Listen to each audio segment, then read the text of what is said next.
Your thoughts getting done with all this practice and finally playing the game? A lot of relief, a lot of excitement. I think the buzz around here is great. The school feels it as well. I think the city of San Diego feels it as well. You know, September 5th is monumental in a sense. Can you talk about the potential city rivalry playing USD? That's a whole different experience for your team and for them. Yeah, I wasn't really around when they first played, so I don't really know too much in that sense, but I think for most part, I think we're just really excited. It's our first game. You know, we waited a really long time for this. You know, we worked really hard this off-season, spring, summer, and I think we're really excited about this first game, September 5th.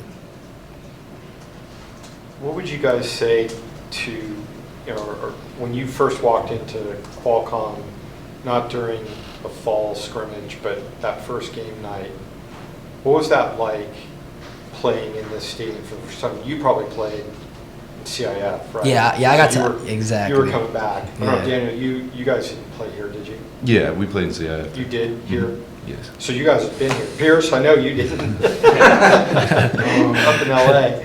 But, so what was that like this first time in the stadium, and what would you think it's going to be like for the USD players, is my point.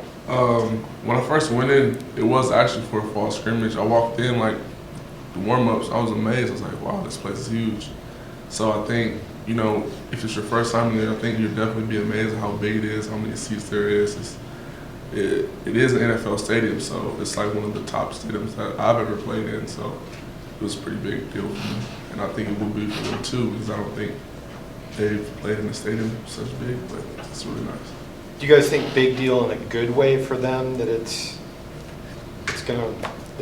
they're gonna be up for it even more because of that? Yeah, I mean, I would guess added motivation, you know, kind of being more pumped that they're going to be in a different stadium for the first time. I mean, I guess you can consider that the same thing as us when we go travel to a different stadium for our first time too. We get the same chills, just like they're going to have as well. So. What about you, Dan? I think this is gonna be fun for them. I remember when at CIF, I went to a D4 school, so we didn't have that many people.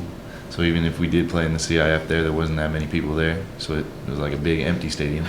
But I remember when I first went for San Diego State, and I walked in, actually seeing like a lot more people compared to when the high school game. Like a lot more people, and I was just wowed by how many people, and it wasn't even full, but how many people were there, and it amazed me. And I think they're going to come in, they're going to get that same energy. They're going to be like, there's a lot of people here, and I think it's gonna boost them, because when you see that many people, you get really excited and you get ready to play. Kind of amps you up a little bit. So I remember when I walked in the first time, I wish I was playing, because I was ready to go. So I think they're going to get that same feeling. USD's a pretty big underdog, human nature being what it is. You guys have to fight being overconfident in this. How do you not take them for granted? Well, they're an upcoming program. I mean, they went 9-4 last year. They got predicted to win their conference as well. So taking them as an underdog, we don't. We respect our opponents. We respect them as well. So. Now that school has started, what is the biggest challenge for you as a student athlete? Time management, energy? Are there any big challenges that you have now that you didn't have a couple of weeks ago?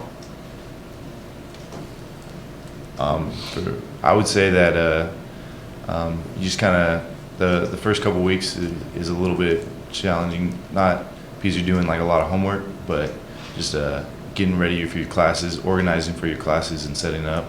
And then as you get going and the homework assignments start coming, it gets a little harder to challenge, but or it gets harder. And then as soon as you get going, I think it kind of balances out anyway. You start getting your tutors, and you're more organized. And then after 3 or 4 weeks, I think it just becomes normal. You're just used to it. I'm pretty lucky. I don't have classes. I just had 2 research courses, so I work from home in a sense. Then I come to work here, so it's I guess I get the lucky end of the stick. So I think it's just being this like set schedule. Over summer, all you have is football, so you're just used to football. So once you get settled in, it becomes very easy to manage your time between homework, school, and football. So I think taking the time to get acclimated definitely helps. So you just have to know how to balance the time out properly. Do you see it as a positive in that during the summer, you're all football 100% of the time essentially? You have time off, obviously. But when school comes back and you're able to mentally and physically get away from the football field, is that a nice little vacation to concentrate on something else besides football? Yeah, I definitely think it helps to, you're not just so in football the whole time, but that's what the summer is for, to help you become a better football player and help you become a better team. So I do think it helps. What do you like about this team coming out of it this summer and getting ready for the season?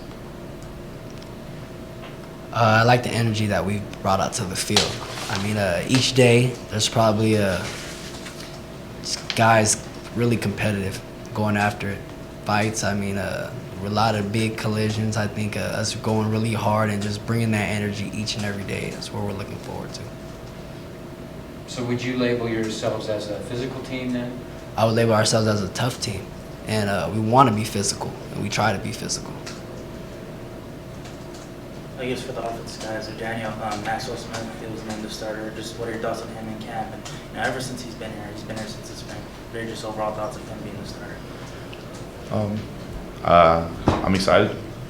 Max is a great guy and he's a great friend of mine. And same with Chapman, same with all the quarterbacks. They're all a good friend of mine. And I think he'll do well. And I'm glad that it's a close race between them all, because I think they all play great and they all can throw the ball great. And I think it's going to be just fun to see how they do. And I'm excited. And to me, it doesn't matter which quarterback's throwing the ball. It's just as long as one of them gets the ball to you, I guess. I think they're all doing good. How many of the USD players do you guys know personally, and is there any trash talking between you guys? For me, I played in the All-Star game, or I was on the team for the All-Star. I didn't actually play in the game just because I came to San Diego State and I had to stop because we had started up. So I wasn't actually able to play in the game, but I was on the All-Star team for a week, and and Jalen Smith and Jerick Armstrong were both there, and they're both my year. And so they're great players, and I played both of them in high school. One went to San Pasqual and one went to Mount Carmel. And it's going to be fun to play against them. I wouldn't say I'm going to trash talk with them, but I'll definitely talk with them and have fun with them. And Jalen, I've blocked him before, gone against him a little bit. So it's going to be fun to see him again and to play against him, and he's a great player to play against. So it's fun to play. Pearce, who do you know at USD? Christian Hayward's brother, Okay. Tevin, played linebacker over there. So I know him. He's talked a little bit. He does most of the trash talking, so I just let him do that. I'm not really a big trash talker, but that's one guy I do know. And you guys go back to when? I actually met him because Christian. Oh, okay. So when I went over to Christian's house and he was there, he's like, "Oh, you play at State?" I'm like, "Yeah." He's like, "Oh, we're excited to play," and just stuff like that. Well, I'm sure he used the words excited. Pretty much. He's excited just like I am. It's the first game of the season. You're always excited for the first game of the season, so I can understand we're both excited. But I think it'll be fun to know someone out there to play against them. It's definitely more fun when you know someone on the opposing team. I mean, JJ, you kind of get that. I mean, there's a lot of people in San Diego going, wow, San Diego State's been at a certain level for a while. Not that many people know that much probably about USD. You guys can understand why. I mean, the public perception is, man, San Diego State should kill these guys.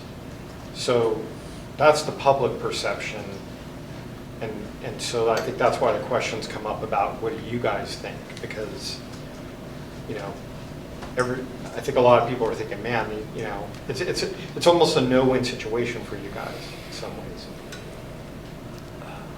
Do you? I mean, I guess in a sense, but we don't see it that way. I mean, they're another team on our schedule. We respect them just like all the other teams. Like I said previously, their program is up and coming. They're projected to win their conference as well. So it's not somebody that you should treat that way, you know. We understand what they're capable of doing, and we know that we have to come out and be on all cylinders and be the tough team and play Aztec football. Hey, Pearce, the chance you've had to work with Maxwell Smith so far, obviously he's a guy who's had a lot of experience in the SEC. Does that, the experience level that he has, does that come across just when you're out on the practice field with him? Definitely. I've said that before when I've been asked a question about him. I definitely think his experience when he did play at Kentucky is transferred over. You can tell in the huddle, you know, calling plays and, you know, trying to take control as a quarterback should. I could definitely see that, and I think in this game he has, you know, some little, I don't know what you would call him, like, you can see that he's played before, so it's different. Dan, how, you said you've become good friends with them. How would you characterize him as a person? What is, I mean, we've only seen him, you know, with a helmet on the football field. I mean, how would you characterize his personality? I would characterize him as he's a smart, competitive, just great guy. He's I mean, like even in the locker room in camp, we would play little games, and he gets competitive, and he goes out there to win. And he's just a fun guy to be around. Yeah, he's a funny guy. He's just a good guy to be around. And fun to talk to. So. Do you have a sense for what he likes outside of football? What is this thing? I mean, pretty much anything with sports. Yeah, he's an LA guy, so I know he likes Lakers and Dodgers. Yeah. So we have good conversations all the time. Yeah. He's anything to do with sports. He's just a sports guy.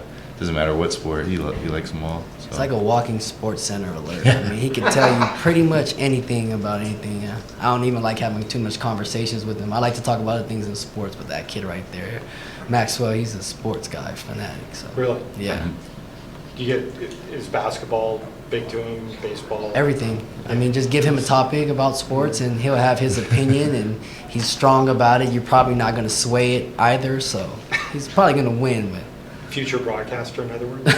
Anything you want him to be. I'm pretty sure he's capable of doing anything. He's a great leader and he's a tremendous competitor.